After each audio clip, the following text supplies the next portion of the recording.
By some estimates, there are 50,000 mercenary troops fighting on Russia's behalf in Ukraine as part of the Wagner Group, a shadowy Russian outfit with international reach and roots that go back to 2014. Founded by Putin's ally Yevgeny Prigozhin, the Wagner Group is believed to get its name from another man behind the organization, a former Russian military officer whose call sign was Wagner, in honor of the German composer much beloved by Adolf Hitler. To help us understand the roots of the Wagner Group and the role it is playing in Ukraine today, I want to bring in Sean Walker, Central and Eastern European correspondent for The Guardian, and Fred Pleitgen, CNN's senior international correspondent. Welcome both. Sean, you have this fascinating, lengthy profile of Prigozhin. Explain to us, really, where does it begin? Yeah, I mean, Prigozhin is a fascinating personality who's very unlike any of the other people in Putin's inner circle. He spent most of his 20s in the 1980s in jail. Then he became a hot dog seller in St. Petersburg.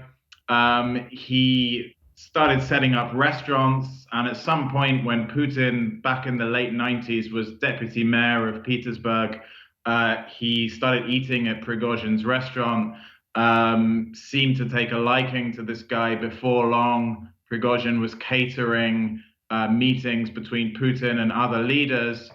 And then somehow he gets into this inner circle.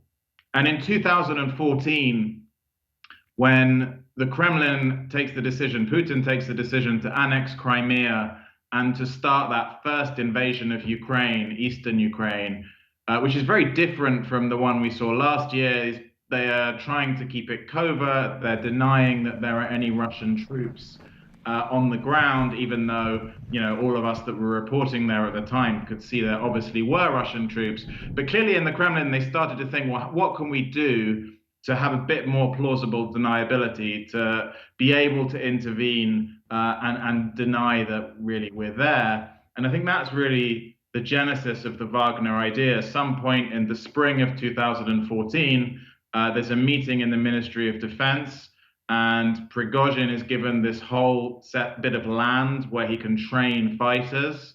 And later on, this group will grow and grow and turn into the Wagner Group. And Fred, you've been covering it for a long time yourself. They explain the Africa connection. What is the Wagner Group doing in Africa? Well, the Wagner Group is essentially training African armies. Just a couple of days ago, I actually interviewed two Russian convicts who have been drafted into Wagner to fight in Ukraine.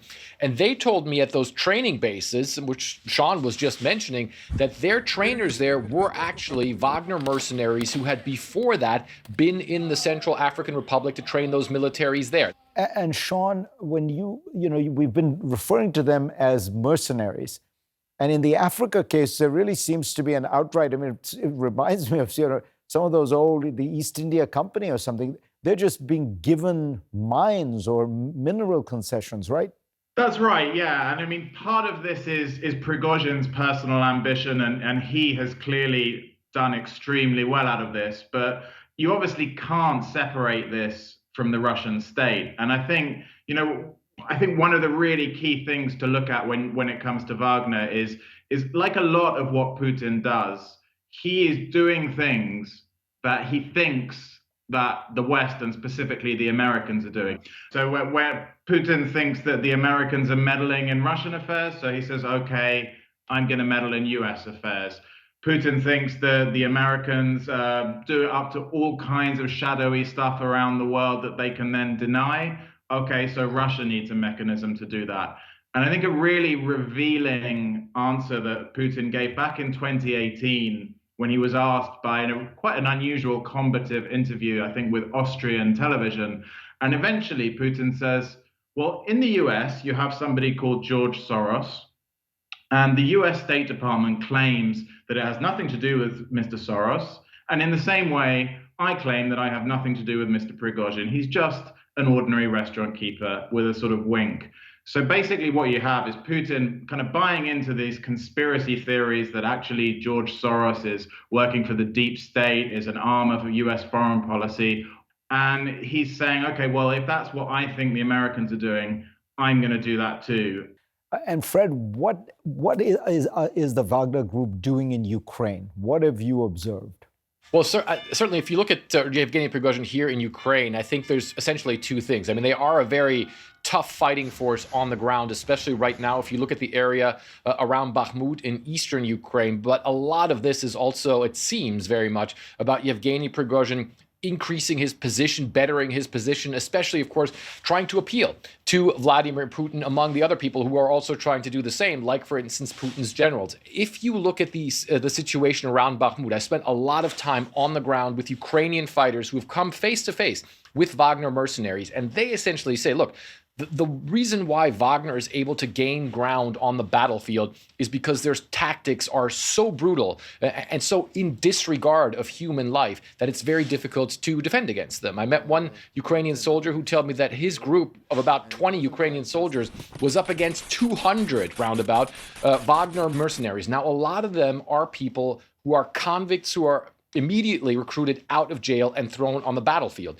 And the way that Wagner does this, and I've cross-checked this with captured Wagner fighters who told me exactly the same thing, is that you have these convicts who are in what's called the first couple of waves, which the Ukrainians say is essentially cannon fodder. They try to assault positions head on, each group trying to gain a little more ground while there's massive attrition rates of up to 80% of these guys. And at some point, these Ukrainian fighters are, of course, worn down by having to fight off these waves. And then Wagner does have specialized forces, very capable forces, that then try to attack from the flanks. On top of that, Wagner now has an air force. Yevgeny Prigozhin was just seen inside an aircraft saying he himself was on a mission to bomb Bakhmut. And they also have long-range artillery. And in all these places, Fareed, what we're seeing increasingly, and I think this really shows that Yevgeny Prigozhin is sort of trying to come out of those shadows that Sean was just talking about. So it certainly seems as though a lot of this is about public relations for Yevgeny Prigozhin, but it's also, if you will, a desire to show that this is the only force right now in Ukraine that can get real results for Vladimir Putin.